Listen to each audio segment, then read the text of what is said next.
Let's move on to the next question here. Bryce Young, is Dave Canales a miracle worker? As you noted, Scott, on the outline, Young is definitely not like the first highly touted rookie quarterback to fall on his face in year one. So what is the next step for Bryce Young, and what can we get out of training camp to potentially give us those signals and clues? Yeah, Canales has fingerprints all over the Geno Smith season 2 years ago.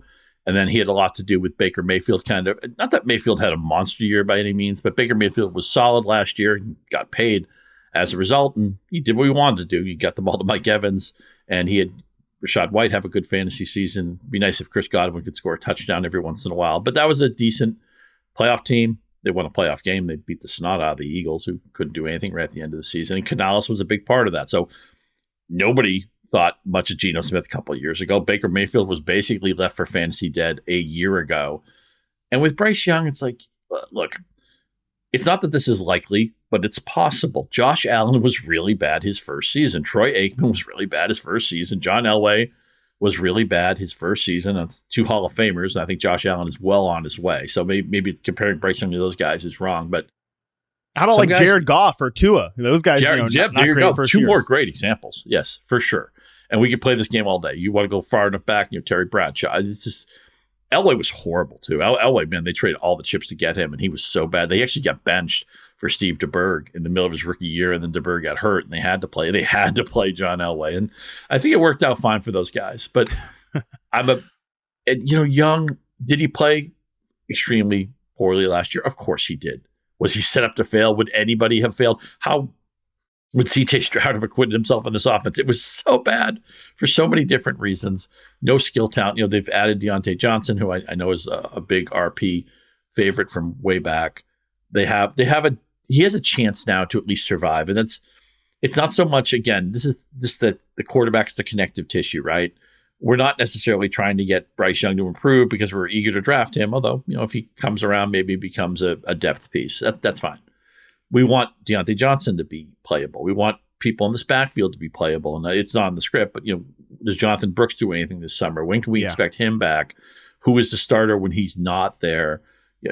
Chuba Hubbard has been, quasi playable. We expect less from our running back 2 and running back 3s these days. So maybe somebody in that mix can be useful while Brooks is getting healthy. And, Brooks, of course, an interesting dynasty piece. I believe Dave Canales took a job, worst team in the league, an ownership group that's hard to trust. Dave Canales believes in himself. He's at the point now that he thinks he can fix anything. You can total your car, and Dave Canales will come there with his ultimate set of tools, like Spicoli's dad, and say, I can fix it. And he thinks he can fix the Carolina offense. I would love to see him do it.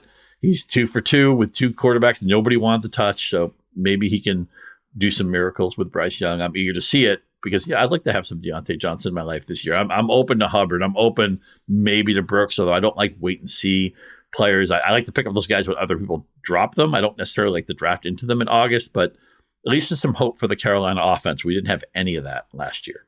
Yeah. I think it's worth investigating how Dave Canales fixed Geno Smith and fixed Baker Mayfield and how that maps to Bryce Young. With Geno, I think it was just they leaned into what he liked to do, which was deep drop backs in the pocket, play action, and push the ball down the field to 2 receivers that he had a lot of trust in. I think it was more complicated with Mayfield because he was a guy that they kind of just put him back into what he liked to do in college, which is get in the gun, spread things out, and kind of point and shoot, and mostly funnel the ball to Mike Evans. Get the ball to your best receiver, simplify those reads. They also really adjusted Mike Evans' route tree. He ran far fewer 9 routes than he did, which made no sense in that final year with Tom Brady, where Mike Evans run a bunch of go routes and they can't pass protect, and Brady's getting the ball out of his hands in 2 seconds. You can't even have a fade, a go route develop in that amount of time. So they adjust Mike Evans' route tree. They let Baker do things that make him more comfortable. I think that plan, quick strike offense, get the ball out of his hands, kind of spread things out and simplify things to adjust the route tree for your number 1 receiver. I can see Dave Canales doing that with Bryce Young and definitely with Deontay Johnson, who, when they tweaked his role a little bit last year with the Steelers, he had a career best yards per target, yards per route run, the whole thing. So I can see Dave Canales getting this done. a lot of it's just like, then what's the ceiling for Bryce Young? Like you said, I don't know. I mean, if he's the 15th best quarterback in the league next year, that's a huge jump from where he was the year prior. And I think in that situation, Deontay Johnson's going to be a value. I think Jonathan Brooks, when he's healthy, we had a great discussion with Dr. Edwin Porras on the show a couple episodes ago, so people can listen to that if they want kind of more detail on where Brooks could be as a rookie. That he's going to end up being a value, and maybe even a guy like Xavier Legette, or you're going to get some gross Adam Thielen PPR scam type weeks.